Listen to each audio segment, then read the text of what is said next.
बिस्मिल्लाहिर्रहमानिर्रहीम। आज जो हम टॉपिक डिस्कस करेंगे बेटा जी, वो टॉपिक है इलेक्ट्रोस्टैटिक्स की एप्लीकेशंस। और इलेक्ट्रोस्टैटिक्स की एप्लीकेशंस में से आज हमने जो फ़र्स्ट एप्लीकेशन है उसको डिस्कस करना है। फ़र्स्ट एप्लीकेशन है फ़ोटोकॉपियर। जैसा कि हम जानते हैं कि इलेक्ट्रोस्टैटिक्स की बहुत सी एप्लीकेशंस हैं, बहुत सी डिवाइसेस के अंदर इलेक्ट्रोस्टैटिक्स को यूज़ किया जाता है।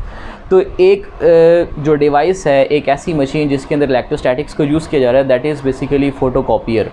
फ़ोटोकॉपिंग प्रोसेस जो है उसके अंदर हम स्टैटिक चार्जेस को यूज़ करते हैं। तो आज के लेक्चर के अंदर आपको ये क्लियर हो जाएगा कि आप जब कभी भी किसी डॉक्यूमेंट को कॉपी करवाते हैं, आप फ़ोटोकॉपी मशीन जो है वो यूज़ कर रहे होते हैं, तो फ़ोटोकॉपी मशीन जो है वो किस तरीके से उस डॉक्यूमेंट को कॉपी करती है। वो जो डॉक्यूमेंट है वो आपको आउटपुट के ऊपर कॉपीड फॉर्म जो आपको मिल रही होती है, उसके अंदर बेसिक जो वर्किंग है वो है क्या।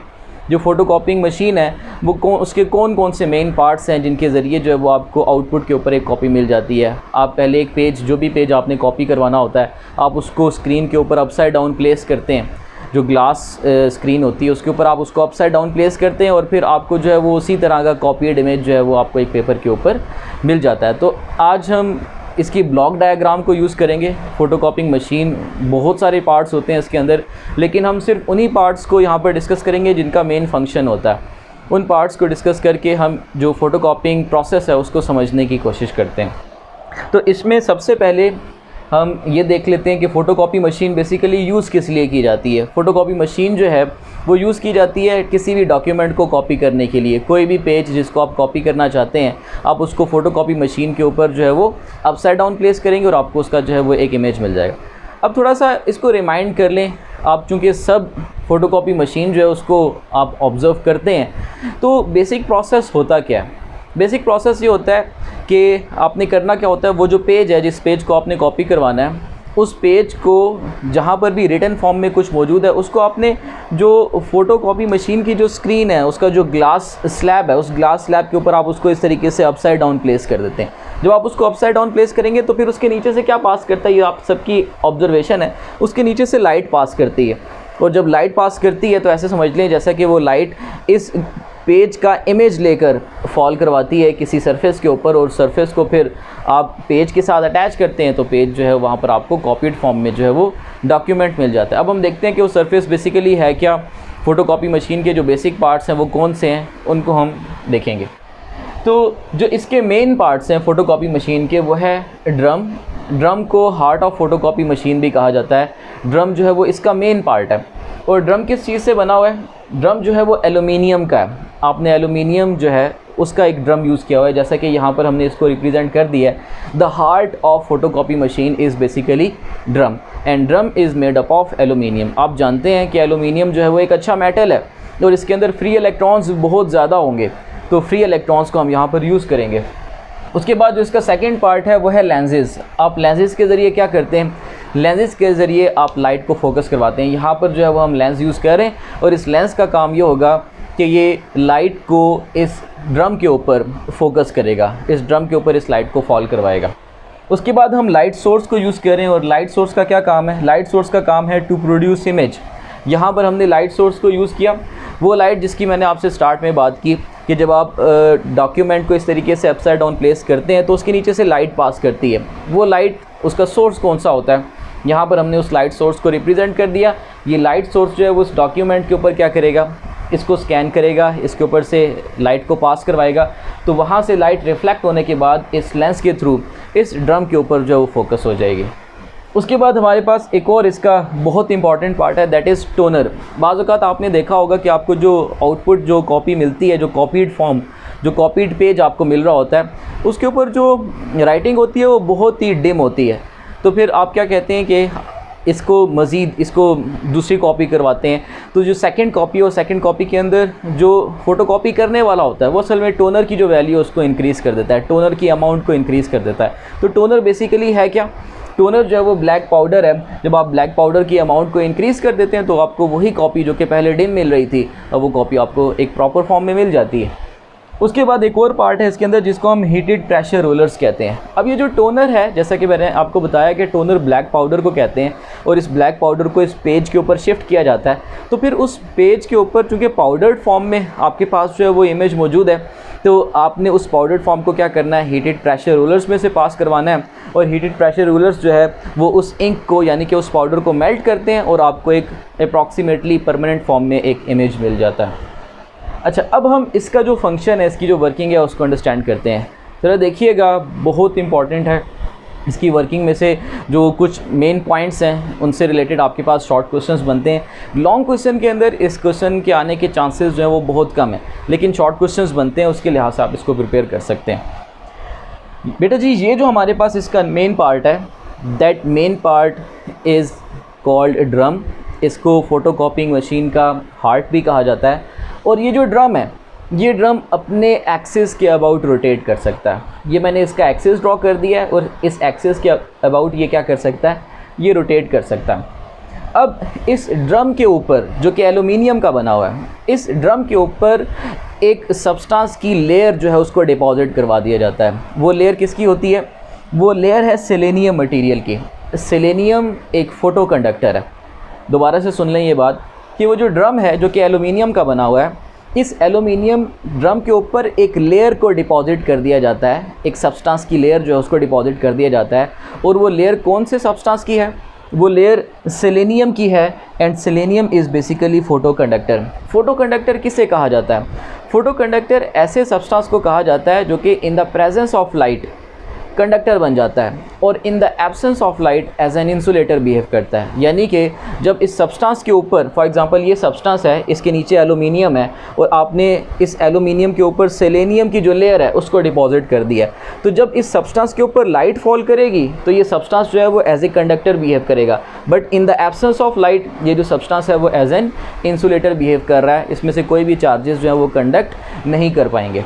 तो आपने एलुमिनियम के ऊपर क्या डिपॉजिट किया हुआ है? एलुमिनियम के ऊपर आपने जो है वो सेलेनियम की एक लेयर जो है उसको डिपॉजिट कर दिया है और सेलेनियम फ़ोटो कंडक्टर है। अब फ़ोटो कंडक्टर के बारे में आपको इन्फॉर्मेशन आपके पास मौजूद है। उसके बाद हम यहाँ पर एक और इसका एक पार्ट यूज़ कर रहे हैं, वो पार्ट है कोरोट्रॉन। कोरोट्रॉन वायर।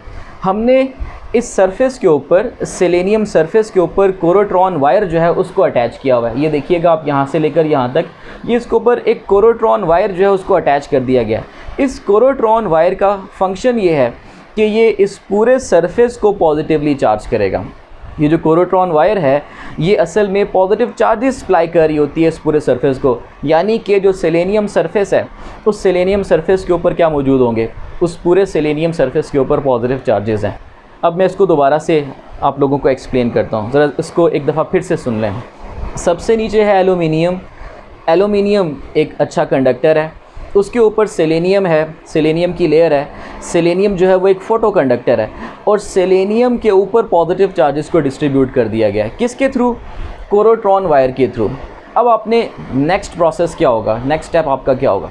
नेक्स्ट स्टेप ये होगा कि जिस पेज को आपने कॉपी करना है, paper that is to be copied, जिस पेपर को आपने कॉपी करना है उसको आप उस ग्लास प्लेट के ऊपर अपसाइड डाउन प्लेस करते हैं। जो ग्लास प्लेट होती है फ़ोटोकॉपिंग मशीन की, जो ग्लास स्लैब रखी हुई होती है, उसके ऊपर आप अपसाइड डाउन प्लेस करते हैं, क्योंकि ग्लास में से लाइट पास कर सकती है, इस वजह से आप ग्लास के ऊपर प्लेस करते हैं। हमें असल में इस पेज का इमेज चाहिए और वो इमेज हमें कैसे पता चलेगा, हमें कैसे मिलेगा इमेज इस सरफेस के ऊपर? वो इमेज तब मिलेगा जब लाइट जो है वो ग्लास में से क्या कर सकेगी, ग्लास में से पास कर सकेगी। ग्लास एक ट्रांसपेरेंट मीडियम है, तो हमने यहाँ पर लाइट को यूज़ कर लिया। अब ये जो पेज था, इस पेज का इमेज लेकर लाइट उसको कहाँ पर फॉल करवाएगी? लाइट जो है वो इमेज को फॉल करवाएगी इस सरफेस के ऊपर। यानी कि आपके पास जो ड्रम था, ड्रम के ऊपर सेलेनियम, सेलेनियम के ऊपर जो पॉजिटिव चार्जेस हैं, तो लाइट जो है वो इमेज लेकर कहाँ पर फॉल करवा रही है? सेलेनियम के ऊपर फॉल करवा रही है। अब आपने यहाँ पर देखना है एक इम्पॉर्टेंट चीज़ है, वो क्या कि ये जो आपके पास डॉक्यूमेंट था, इस डॉक्यूमेंट के ऊपर आपको दो तरह के रीजन्स मिलेंगे। वो रीजन्स कौन कौन से हैं? डार्क और ब्राइट रीजन्स। यानी कि जो कुछ भी रिटन फॉर्म में मौजूद है वो as a dark region behave करेगा, और जहाँ पर कुछ भी नहीं लिखा हुआ, यानी कि जो दो ब्लैक लाइंस हैं, इन दोनों ब्लैक लाइंस के दरमियान का जो रीजन है वो as a bright region behave करेगा। दोबारा से सुन लें ये बात आपको जो डॉक्यूमेंट के ऊपर जो कुछ भी रिटन फॉर्म में मौजूद है, कोई अगर टेक्स्ट मौजूद है या फिर कुछ सिंबल्स मौजूद हैं या फिर कोई ड्राइंग मौजूद है, तो वो जो कुछ भी लिखा हुआ है वो सब का सब as a dark region behave करेगा। किसके लिए? सेलेनियम सरफेस के लिए। और जो इन दोनों लाइंस के दरमियान जो रीजन है जहाँ पर कुछ भी मौजूद नहीं है, वो as a bright region behave करता है। तो ये जो लाइट सोर्स है, ये लाइट सोर्स इन डार्क और ब्राइट रीजन्स को कहाँ पर फॉल करवाता है? इन डार्क और ब्राइट रीजन्स को फॉल करवाता है सेलेनियम सरफेस के ऊपर। अब जैसा कि मैंने आपसे कहा कि सेलेनियम जो है वो इन the presence of light behave करता है एज ए कंडक्टर, और in the absence of light behave करता है एज एन इंसुलेटर। अब हम इसी चीज़ को, जब लाइट यहाँ पर फॉल करती है, उसी चीज़ को हम यहाँ पर अंडरस्टैंड करते हैं। एक अलहदा से डायग्राम मैंने यहाँ पर बना दिया ताकि आप इसको ईजीली अंडरस्टैंड कर सकें। देखिए, सबसे नीचे वाला जो पोर्शन है वो कौन सा है? सबसे नीचे है एल्यूमिनियम। एल्यूमिनियम के ऊपर जो है वो लेयर कौन सी बना दी गई है? एल्यूमिनियम के ऊपर जो लेयर बना दी गई है वो सेलेनियम की लेयर है। सेलेनियम लेयर आपने इसके ऊपर डिपॉजिट कर दी है, जो कि एक फ़ोटो कंडक्टर है। अब हम जानते हैं कि सेलेनियम सरफेस के ऊपर क्या मौजूद है? इसके आउटर सरफेस के ऊपर, इसके आउटर सरफेस के ऊपर पॉजिटिव चार्जेस जो है उनको डिस्ट्रीब्यूट कर दिया गया है कोरोट्रॉन वायर के थ्रू। कोरोट्रॉन वायर ने इस पूरे सरफेस को क्या कर दिया? पॉजिटिवली चार्ज कर दिया। अब होगा क्या कि लाइट जो है वो यहाँ से इसके ऊपर फॉल करेगी, इस सेलेनियम सरफेस के ऊपर। और याद रखिएगा कि जहाँ पर कुछ ना कुछ रिटन फॉर्म में मौजूद है वो रीजन्स कौन से हैं? वो रीजन्स डार्क रीजन्स हैं। और जहाँ पर कुछ भी लिखा हुआ नहीं है वो रीजन्स कौन से हैं? वो ब्राइट रीजन्स हैं। तो लाइट जो है जब वो फॉल करेगी ब्राइट रीजन से, यानी कि जहाँ पर कुछ भी रिटन फॉर्म में मौजूद नहीं था, तो ब्राइट रीजन में यहाँ पर फॉर एग्जांपल आपके पास ये ऊपर सेलेनियम सरफेस के ऊपर पॉजिटिव चार्ज है, तो इलेक्ट्रोस्टैटिक इंडक्शन की वजह से जो पॉजिटिव चार्ज है वो नीचे एल्यूमिनियम के अंदर मौजूद जो इलेक्ट्रॉन्स हैं उनको अपनी तरफ क्या कर लेगा? उनको अपनी तरफ अट्रैक्ट कर लेगा। लेकिन ये जो इलेक्ट्रॉन्स हैं, ये इलेक्ट्रॉन्स अभी कंडक्ट नहीं कर पा रहे। रीज़न क्या है? रीज़न ये है कि सेलेनियम जो है वो इनिशियली कैसे बिहेव कर रहा है? Selenium initially as an insulator behave कर रहा है। जब तक सेलेनियम के ऊपर लाइट फॉल नहीं करेगी तब तक सेलेनियम इन इलेक्ट्रॉन्स को कंडक्ट नहीं करने देगा, पॉजिटिव चार्जेस के साथ उनको कंबाइन नहीं होने देगा कि वो पॉजिटिव चार्जेस को न्यूट्रलाइज़ कर सकें। लेकिन जैसे ही लाइट फॉल करती है, अब यहाँ पर लाइट फॉल करती है फॉर एग्जांपल, और ये वाला जो रीजन है, ये रीजन कौन सा है? ये ब्राइट रीजन है। इसके बाद यहाँ पर लाइट फॉल करती है, ये भी मैं ब्राइट कंसीडर कर रहा हूँ। यहाँ पर लाइट फॉल करती है, ये भी ब्राइट कंसीडर कर रहा हूँ। और यहाँ पर जो आपको पॉजिटिव चार्ज नज़र आ रहा है, ये पॉजिटिव चार्ज किसके कॉरिस्पॉन्डिंग है? ये पॉजिटिव चार्ज उस डार्क रीजन के कॉरिस्पॉन्डिंग है, जो डार्क रीजन आपको किस फॉर्म में मिल रहा है? कुछ ना कुछ रिटन फॉर्म में मिल रहा है। यानी कि आप ये कह सकते हैं कि जब इन डार्क रीजन से ये जो रिटन फॉर्म में मौजूद है, यहाँ से लाइट रिफ्लेक्ट होकर यहाँ पर पहुँचेगी, तो वो सेलेनियम के लिए as a dark region behave करेगा। और जब इन दोनों लाइंस के दरमियान वाला जो रीजन है, यहाँ से लाइट रिफ्लेक्ट होकर यहाँ पर पहुँचेगी, तो फिर वो वाला जो रीजन है वो as a bright region behave करेगा। तो देखिए, लाइट कहाँ पर पहुँच रही है? लाइट यहाँ पर पहुँचती है, लाइट इस पॉइंट पर पहुँचती है, यहाँ पर पहुँचती है। तो यहाँ पर जो पॉजिटिव चार्जेस हैं, उन पॉजिटिव चार्जेस के लिए जो सेलेनियम सरफेस है, वो सेलेनियम सरफेस इस रीजन के अंदर कैसे बिहेव कर रहा होगा? इस रीजन के अंदर सेलेनियम सरफेस, इस रीजन के अंदर सेलेनियम सरफेस, और यहाँ पर जो ये सरफेस है वो कैसे बिहेव करेगा? ये बिहेव करेगा एज ए कंडक्टर, क्योंकि यहाँ पर क्या पहुँची है? यहाँ पर लाइट पहुँच चुकी है। ये ब्राइट रीजन्स के तौर पर बिहेव करें। और जितना भी डार्क रीजन से लाइट पहुँची थी, वहाँ पर जो सेलेनियम है वो कैसे बिहेव कर रहा है? एज एन इंसुलेटर बिहेव कर रहा है। तो यहाँ पर ये जो नेगेटिव चार्जेस हैं, ये क्या कर जाएंगे? ये नेगेटिव चार्जेस यहाँ से कंडक्ट करेंगे और यहाँ से पॉजिटिव चार्ज रिमूव हो जाएगा, क्योंकि इस नेगेटिव चार्ज ने पॉजिटिव चार्ज को क्या कर दिया? न्यूट्रलाइज़ कर दिया। यहाँ पर भी जो नेगेटिव चार्ज है वो पॉजिटिव चार्ज के साथ कंबाइन होकर उसको न्यूट्रलाइज़ कर देगा। यहाँ पर भी जो नेगेटिव चार्ज है वो पॉजिटिव चार्ज को न्यूट्रलाइज़ कर चुका होगा। अब ज़रा देखें कि जो पॉजिटिव चार्ज बाकी रह गया है, ये किस जगह पर बाकी रह गया है? ये पॉजिटिव चार्ज जो सेलेनियम सरफेस के ऊपर अपने आप को रिटेन करेगा, ये सिर्फ उन एरियाज़ के ऊपर बाकी रह गया है जो कि डार्क रीजन्स के तौर पर बिहेव कर रहे थे। और डार्क रीजन्स के तौर पर कब बिहेव कर रहे थे? ये उन एरियाज़ के कॉरिस्पॉन्डिंग है जहाँ पर पेज के ऊपर कुछ ना कुछ रिटन फॉर्म में मौजूद था। फॉर एग्ज़ाम्पल, यहाँ पर आपके पास जो है वो लाइट पहुँच चुकी थी, यहाँ पर आपके पास लाइट पहुँच चुकी है, इस सरफेस के ऊपर यहाँ पर लाइट पहुँच चुकी है, यहाँ पर लाइट पहुँच चुकी है। तो ये जहाँ पर कुछ भी लिखा हुआ नहीं था जो ब्राइट रीजन्स के तौर पर बिहेव कर रहे थे, वहाँ पर नीचे से इलेक्ट्रॉन्स ने आकर उन पॉजिटिव चार्जेस को क्या कर दिया, न्यूट्रलाइज कर दिया। क्योंकि सेलेनियम ने उन रीजन्स के ऊपर कैसे बिहेव किया, वहाँ पर सेलेनियम ने बिहेव किया एज कंडक्टर, और जहाँ पर कुछ ना कुछ रिटर्न फॉर्म में मौजूद था वो डार्क एरियाज़ के तौर पर अपीयर हुए। और डार्क एरियाज़ के ऊपर सेलेनियम चूँकि कंडक्टर नहीं बनता, इस वजह से पॉजिटिव चार्जेस ने वहाँ पर अपने आप को रिटेन कर लिया।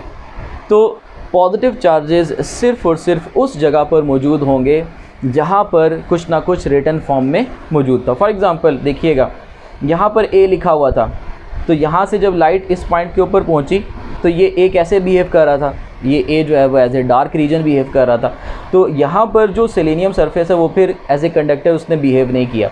यहाँ पर इस पॉइंट के ऊपर बी लिखा हुआ था, बी से जब लाइट यहाँ पर पहुँचती है तो ये सेलेनियम सरफेस इसके लिए कैसे बिहेव करता है, ये इसके लिए डार्क रीजन है।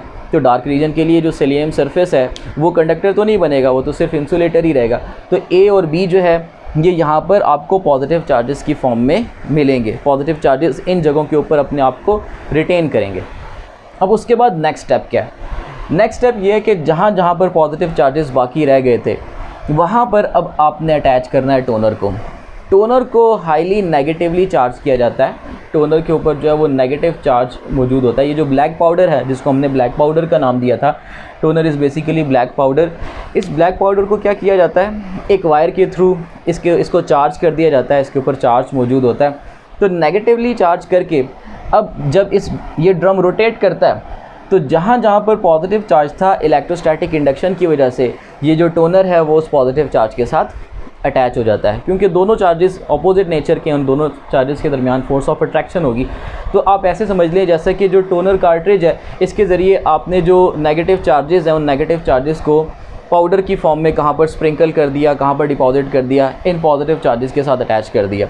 टोनर सिर्फ़ और सिर्फ उन जगहों पर अटैच हुआ है जहाँ पर पॉजिटिव चार्जेस मौजूद थे। अब उसके बाद यहाँ से जो ब्लैंक पेपर है जिसके ऊपर आपको कॉपी चाहिए होती है, उस ब्लैंक पेपर को आप यहाँ से एंटर करते हैं इसके अंदर। तो वो जो पेपर है उस पेपर के ऊपर आपने पॉजिटिव चार्जेस अप्लाई किए होते हैं। यानी कि ये जो पेपर है, इस पेपर को हाईली पॉजिटिवली चार्ज कर दिया जाता है। इस पेपर के ऊपर क्या मौजूद होंगे, इस पेपर के ऊपर पॉजिटिव चार्जेस मौजूद होंगे। तो ये जो पॉजिटिवली चार्ज्ड पेपर है, इस पॉजिटिवली चार्ज पेपर को जब इसके साथ अटैच किया जाता है, ड्रम इस तरीके से रोटेट करता है, यहाँ से पेपर इसके साथ अटैच होता है, तो वो जितना भी नेगेटिव चार्ज था जो कि इसके साथ अटैच हुआ था, टोनर जो कि ब्लैक पाउडर था बेसिकली, वो पाउडर अब किसके ऊपर आ जाता है, वो पाउडर अब इसके ऊपर अटैच हो जाएगा, इस पेपर के ऊपर। और कहाँ पर अटैच होगा, सिर्फ उन एरियाज़ के ऊपर जहाँ पर आपको कुछ रिटर्न फॉर्म में मिलेगा, वहाँ पर ये अटैच हो जाता है। उसके बाद वो जो ब्लैक पाउडर है, उस ब्लैक पाउडर को मेल्ट करने के लिए, क्योंकि ये जो पेज है इस पेपर के ऊपर आपको पाउडर मिलेगा, वो पाउडर जो कि इन पॉजिटिव चार्जेस के साथ अटैच हो चुका था, फिर उस पाउडर को मेल्ट करने के लिए आप किसको यूज़ करते हैं, आप हीटेड प्रेशर रूलर्स को यूज़ करते हैं। यानी कि ये जो पेपर है, ये पेपर इन दोनों प्रेशर रूलर्स के दरमियान में से पास करता है। इस तरीके से प्रेशर रूलर्स हैं और इन दोनों प्रेशर रूलर्स के दरमियान में से पेज पास करता है, तो वो हीटअप करते हैं इस पेपर को, और जो पाउडर है उस पाउडर को क्या कर देते हैं, मेल्ट कर देते हैं। और मेल्ट करके आपके पास एक परमानेंट फॉर्म के अंदर जो इमेज है वो आपको यहाँ से मिल जाता है। तो इस तरीके से हमारे पास जो है ये कॉपिंग प्रोसेस जो है वो कंप्लीट होता है। हमने इसकी ब्लॉक डायग्राम को यूज़ किया और जो मेन पार्ट्स थे उन मेन पार्ट्स के बारे में मैंने आप लोगों को बताया है। होपफुली आप लोगों ने ये जो कॉपिंग प्रोसेस है इसको अंडरस्टैंड कर लिया होगा। इंशाल्लाह हम नेक्स्ट टाइम नेक्स्ट एप्लीकेशन के बारे में डिस्कस करेंगे। अल्लाह हाफिज़।